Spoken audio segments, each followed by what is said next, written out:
IPL 19 സീസണിലെ മത്സരങ്ങൾ പാതി പിന്നിടാൻ പോവുകയാണ്. ആദ്യത്തെ 6 മത്സരത്തിൽ നിന്ന് 2 ജയവും 4 തോൽവിയും നേരിട്ട മുംബൈ 7ാം സ്ഥാനത്താണുള്ളത്. 8 മത്സരങ്ങൾ ശേഷിക്കെ മുംബൈ ഇന്ത്യൻസ് കപ്പിലേക്ക് എത്തുമെന്നാണ് ആരാധകർ ഉറ്റുനോക്കുന്നത്. ആദ്യ മത്സരത്തിൽ കൊൽക്കത്ത നൈറ്റ് റൈഡേഴ്സിനെ തോൽപ്പിച്ചാണ് മുംബൈ സീസൺ ആരംഭിച്ചത്.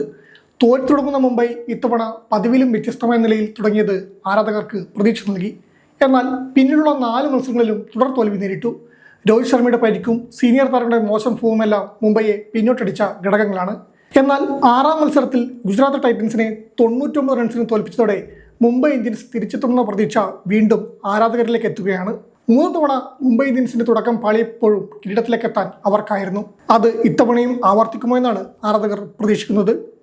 2013 ഇത്തരമൊരു തകർച്ചയോടുള്ള തുടക്കം മുംബൈ ആദ്യമായി നേരിടുന്നത്. 6 മത്സരത്തിൽ 3ലും മുംബൈക്ക് തോൽവി നേരിട്ടു. ഇതിനുശേഷം പിന്നീടുള്ള 13 മത്സരത്തിൽ നിന്ന് 10 ജയങ്ങൾ നേടാനും കിരീടം നേടാനും മുംബൈ ഇതിന് സാധിച്ചു. 2014 സീസണിലും മുംബൈ ഇത് ആവർത്തിച്ചു. ആദ്യത്തെ 5 മത്സരത്തിലും മുംബൈക്ക് വലിയ തോൽവിയാണ് നേരിട്ടത്. ഇതോടെ മുംബൈ പ്ലേ ഓഫ് പോലും കാണില്ലെന്നാണ് എല്ലാവരും കരുതിയത്. പക്ഷേ പിന്നീടുള്ള 10 മത്സരത്തിൽ നിന്ന് 7 ജയം നേടിയ മുംബൈ എലിമിനേറ്ററിലാണ് തോറ്റു പുറത്തായത്. 2015 ഇതിലും മോശം തുടക്കമാണ് മുംബൈക്ക് ലഭിച്ചത്. 6 മത്സരത്തിൽ 5ലും മുംബൈക്ക് തോൽവി നേരിട്ടു. എന്നാൽ പിന്നീടുള്ള 10 മത്സരത്തിൽ 9 ജയങ്ങൾ നേടിയ മുംബൈ കിരീടമാണ് നേടിയെടുത്തത്. 2021 മുംബൈക്ക് വലിയൊരു തുടക്കമല്ല ലഭിച്ചത്. ആദ്യത്തെ 5 മത്സരത്തിലും 4ൽ മുംബൈ തോറ്റു. എന്നാൽ പിന്നീടുള്ള 11 മത്സരത്തിൽ നിന്ന് 8 ജയം നേടിയ മുംബൈ 2ാം ക്വാളിഫയറിലാണ് പുറത്തായത്. ഈ മികവ് ഇത്തവണയും ആവർത്തിക്കാൻ മുംബൈക്ക് സാധിക്കുമെന്നാണ് ആരാധകർ പ്രതീക്ഷിക്കുന്നത്. ഈ സീസണിൽ 8 മത്സരങ്ങൾ ശേഷിക്കെ മുംബൈക്ക് തിരിച്ചുവരവ് പ്രയാസമാവില്ല. മുംബൈയുടെ ബാറ്റിംഗ് കരുത്തും ബോളിംഗ് കരുത്തും ഇനിയുള്ള മത്സരങ്ങളിൽ ഉണർന്ന് കളിക്കേണ്ടതുണ്ട്.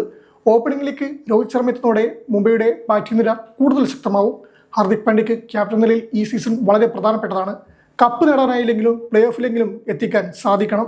5 തവണ ചാമ്പ്യന്മാരായ മുംബൈക്ക് ഇത്തവണ പ്രതീക്ഷ തുടക്കമല്ല ലഭിച്ചതെങ്കിലും അവസാന മത്സരത്തിൽ ഗുജറാത്ത് ടൈറ്റൻസിനെ 99 റൺസിൽ തോൽപ്പിച്ചതോടെ തിരിച്ചൊരു പ്രതീക്ഷ ശക്തമായിരിക്കുകയാണ്. മുംബൈ വിജയത്തിലേക്ക് എത്തുമ്പോൾ ക്യാപ്റ്റൻ എന്ന നിലയിൽ ഹാർദിക് പാണ്ഡ്യയ്ക്കും കൈയടിക്ക് ലഭിക്കും. എന്നാൽ കഴിഞ്ഞ മത്സരം വരെ വലിയ വിമർശനങ്ങൾ ഹാർദിക്കിന് നേരിടേണ്ടി വന്നിരുന്നു. ഇതിൽ ജസ്പ്രീത് ബൂംറയെ വേണ്ടവിധം ഉപയോഗിക്കാതിരുന്നതിന്റെ പേരിലും ബൂംറ ആവശ്യപ്പെട്ട ഫീൽഡ് ഒരുക്കി നൽകാത്തതിന്റെ പേരിലും രൂക്ഷ വിമർശനങ്ങളാണ് നേരിട്ടത്. ഹാർദിക്കിനുള്ള അതിർത്തി ഗ്രൗണ്ടിൽ ബൂംറ പരസ്യമായി പ്രകടിപ്പിക്കുന്നതും കാണാനായി. ഇപ്പോഴത്തെ ബൂംറയുമായി എന്തെങ്കിലും പ്രശ്നമുണ്ടെന്നും ബൂംറയെ എന്തുകൊണ്ടാണ് ആദ്യ ഓവറിൽ ഉപയോഗിക്കാത്തതെന്നും ഹാർദിക് തുറന്നു പറഞ്ഞിരിക്കുകയാണ്. ജസ്പ്രീത് ബൂംറ എന്തുകൊണ്ടാണ് ആദ്യ ഓവറിൽ പന്തെറിയാത്തതെന്ന ചോദ്യം പലരും ഉയർത്തുന്നതായി കണ്ടു. എന്നാൽ 150ലധികം മത്സരം കളിച്ചിട്ടുള്ള ബൂംറ 8-9 തവണ മാത്രമാണ് ആദ്യ ഓവർ ചെയ്തിരിക്കുന്നത്. ടീമിന് എപ്പോൾ ആവശ്യമുണ്ടോ അപ്പോഴെല്ലാം ഉപയോഗിക്കാവുന്ന ബോളറാണ് അവൻ. എപ്പോഴും ആദ്യ ഓവർ ഉപയോഗിക്കാൻ സാധിക്കില്ല.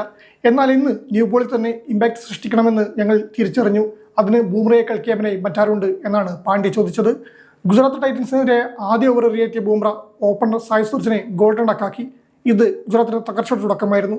പിന്നീട് അങ്ങോട്ട് കൂട്ടത്തകർച്ചയാണ് ഗുജറാത്തിന് നേരിടേണ്ടി വന്നത്. ക്യാപ്റ്റൻ എന്ന നിലയിൽ മികച്ച ബോളിംഗ് മാച്ചുകളും ഫീൽഡിംഗ് വിന്യാസങ്ങൾ കൊണ്ടും ഹാർദിക് കൈയടി നേടി. ബാറ്റ്സ്മാൻ എന്ന നിലയിൽ പിന്നോട്ട് പോയപ്പോഴും ക്യാപ്റ്റൻ നിലയിൽ ഹാർദിക് മികച്ചു നിന്നു. ഇത് തുടരാനും ഒത്തിണക്കത്തോടെ മുംബൈയെ കൊണ്ടുപോകാനുമായാൽ മുംബൈക്ക് തിരിച്ചറിവ് സ്വപ്നം കാണണം.